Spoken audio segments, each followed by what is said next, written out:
Hello and welcome to Focus St. Louis's Policy Punch. I'm Dr. Wally Siewert. I'm here today with Alex Rankin, the Director of Government Affairs for the Missouri Foundation for Health, for a quick dip into what's happening in state level policy and COVID response. So I'm going to jump right in, Alex, with the first question. We're supposed to be in session right now, but we're not. So can you tell us a little bit about the status of the Missouri Legislature? Sure. So some of this is up in the air and could change by the time this airs. But the legislature was originally supposed to come back this week, the week of March 30th, but instead delayed coming back because of COVID-19 concerns. So what's slated to happen right now is that at least the Senate is supposed to come back on Tuesday and Wednesday of next week, which is April 7th and 8th. To finalize the supplemental budget that was passed by the House a few weeks back. The supplemental budget is additional funding authority for fiscal year 2020, which we are currently in right now.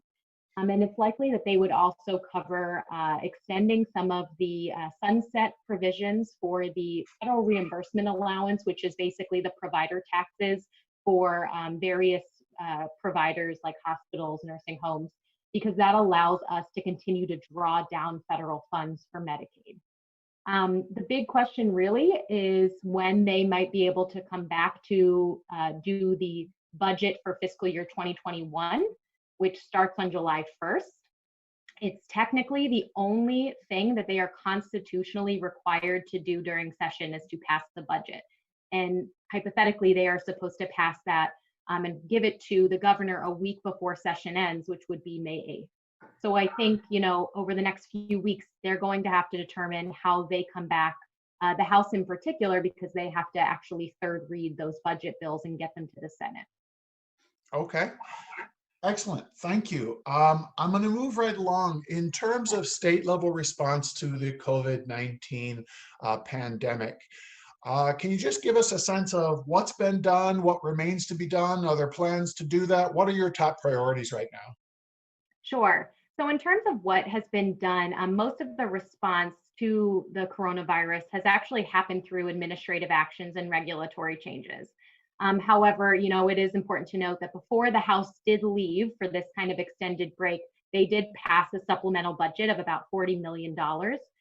Which is essentially for emergency coordination for the different departments. And that was allowing them to basically have the authority to spend the additional federal funding from the first congressional package. Now, there have been two other congressional packages passed in response to COVID-19 that they're going to have to deal with that authority at some point.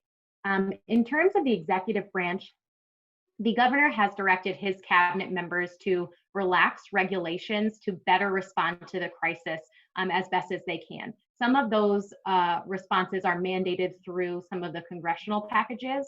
So things like changes to Medicaid or changes to supplemental nutrition assisted benefits. But then he's also asking his department heads to look at the regulations and find ways to relax some of those to better respond. So examples of that include agencies like the Department of Social Services, the Department of Health and Senior Services, and the Department of Commerce and Insurance. Really, there's several of them that are working to kind of go through their books right now and see, okay, what are some of the ways we need to respond for Missourians so that they can get benefits quicker or have access to care quicker. Some of the more particular things that they've done relate to Medicaid eligibility, so extending eligibility for people that otherwise don't qualify, so that if they do have a positive coronavirus diagnosis, they can actually get treatment and testing paid for. Loosening restrictions for telehealth. So that has been done at both the federal and state level to allow people to get care from their homes, whether it's through their phone or through Zoom or whatever. And then, a good amount on provider reciprocity and licensure protocols to allow more providers to be able to come and actually help serve Missourians without some of the tight restrictions. The governor, as many people know, has issued several statewide actions thus far. There was a statewide action, statewide order, on social distancing and limiting gatherings. which we can talk about more in a little bit. He also activated the Missouri National Guard to support providers. So yesterday on March 31st, he announced that the National Guard is working to identify alternative surge capacity sites for alternative hospital sites. And then one of the other major things that he's done is actually sought a declaration from the president for a major disaster declaration, which does a few things for Missourians. It actually makes Missouri eligible for some additional resources, things like disaster unemployment assistance, crisis counseling. There was additional funding through the CARES Act for those states that were determined a major disaster area. And then it also authorizes Missouri-based governments and some nonprofits to seek assistance through FEMA's Public Assistance Program. So a lot has happened, but there's still a decent amount that needs to be done. In terms of what needs to be done, the major changes that still needs to come is an adjustment of the current statewide order to instead at some point be a stay-at-home or shelter-in-place order. What's happening now is that although there is the statewide order on social distancing and limiting gatherings, there are still a lot of communities across the state, especially in the rural areas, that local public health or local governments really don't have the community buy-in to be, implementing more aggressive measures and being able to control some of the, some of the activities that are happening outside of the home. And so what happens is it creates disparities depending on where you live and what those, implementations are like in those communities. But it also creates a huge burden on the medical hubs in the, the metropolitan or micropolitan areas, because then you have people coming in, not following the same protocols and having to utilize already stretched resources. In terms of the regulatory issues, there are still entire sort of subjects that need to be addressed. So one example is temporary assistance for needy families. There hasn't been regulatory changes thus far to loosen some of the protocols on work requirements or on cutting off benefits during this time. And so I know there are a lot of advocacy organizations that are working to do that. And then a lot of the changes that have been put into place so far are really looking in the short term. And so as we continue to now have this crisis go into April and possibly to May, I think some of the changes need to just change effective date.